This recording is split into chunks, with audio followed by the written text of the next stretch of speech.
감정평가 절차는 감정평가에 관한 규칙 제8조에서 규정하고 있습니다.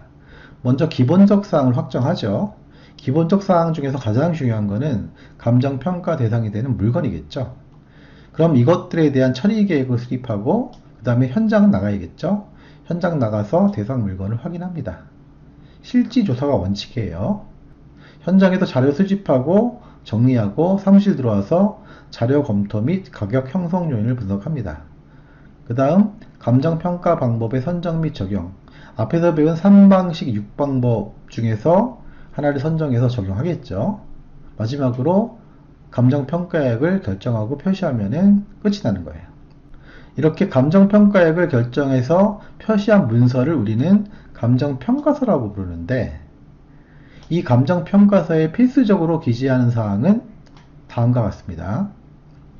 먼저 감정평가 법인의 명칭, 그 다음에 의뢰인의 성명 또는 명칭, 대상 물건 당연히 들어가야죠. 그 다음에 대상 물건 목록의 표시 근거, 감정평가 목적, 그리고 기준 시점, 조사기간 및 감정평가서 작성일, 그리고 실지조사 하지 아니한 경우 있어요. 이런 경우에는 그 이유, 또 시장가치 외의 가치를 기준으로 감정평가한 경우에 그 사항, 그리고 감정평가 조건 붙인 경우에 그 이유 및 검토사항, 그리고 감정평가액 당연히 들어가야죠. 그리고 이 감정평가액의 산출 근거 및 결정 의견, 그리고 전문가 자문을 거쳐 감정평가한 경우 그 자문 내용들도 필수적 기재사항이 되겠습니다. 감정평가 절차나 필수적 기재사항은 암기하지 않아도 되잖아요. 이렇게 이해하고 있으면 얼마든지 문제를 풀 수 있습니다. 감정평가에 관한 규칙 8조에 규정된 감정평가 절차에 해당하지 않는 것은, 앞에서 감칙 8조에 감정평가 절차가 이렇게 규정되어 있다고 배웠잖아요. 그런데 1번의 감정평가 의뢰는 여기에 없어요. 왜냐하면 감정평가 의뢰는 기본적 사항의 확정 전 단계잖아요. 감정평가를 하는 감정평가 법인 등은 보통은 이렇게 감정평가 의뢰를 받아서 감정평가를 하지만, 감정평가 의뢰 없이도 감정평가를 하는 경우도 있기 때문에 이 절차는 필수적인 절차가 아니에요. 따라서 1번이 답이죠. 처리계획 수립 있고요. 대상 물건 확인 있죠. 그 다음에 감정평가 방법 선정 및 적용 여기 있고요. 그 다음에 감정평가액의 결정 및 표시는 마지막 단계입니다. 감정평가에 관한 규칙에 규정된 내용으로 틀린 것은 1번 감정평가 법인 등은 법령에 다른 규정이 있는 경우에는 대상 물건의 감정평가액을 시장가치 외의 가치를 기준으로 결정할 수 있습니다. 2번 감정평가 법인 등은 법령에 다른 규정이 있는 경우에는 기준 시점의 가치 형성 요인 등을 실제와 다르게 가정하거나 특수한 경우로 한정하는 조건을 붙여 감정평가할 수 있습니다. 3번 둘 이상의 대상 물건이 일체로 거래되거나 대상 물건 상호 간의 용도상 불가분의 관계가 있는 경우에는 일갈에서 감정평가할 수 있죠. 일갈평가예요.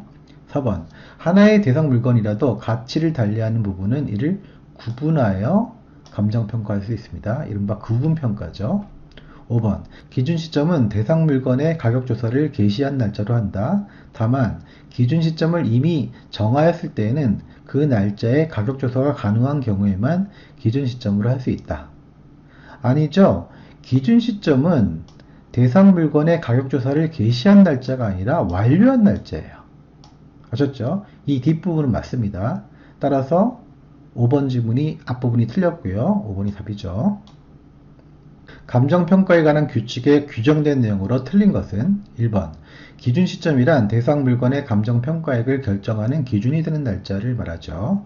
2번 하나의 대상 물건이라도 가치를 달리하는 부분은 이를 구분하여 감정평가할 수 있습니다. 구분평가라고 하죠. 3번 거래사리 비교법은 감정평가 방식 중 비교 방식에 해당되나 공시지가 기준법은 비교 방식에 해당하지 않는다. 아니죠. 공시지가 기준법도 비교 방식이잖아요. 해당되지 않는다고 했기 때문에 틀린 지문이고 이것이 답이죠. 4번 감정평가 법인 등은 대상 물건별로 정한 감정평가 방법을 적용하여 감정평가하되 주된 방법을 적용하는 것이 곤란하거나 부적절한 경우에는 다른 평가 방법을 적용할 수 있겠죠. 5번 감정평가법인 등은 감정평가서를 감정평가 의뢰인과 이해관계자가 이해할 수 있도록 명확하고 일관성 있게 작성해야 합니다. 감정평가 3방식 및 시산가액 조정에 관한 설명으로 틀린 것은 1번 감정평가 3방식은 수익성, 비용성, 시장성에 기초하고 있다. 그쵸?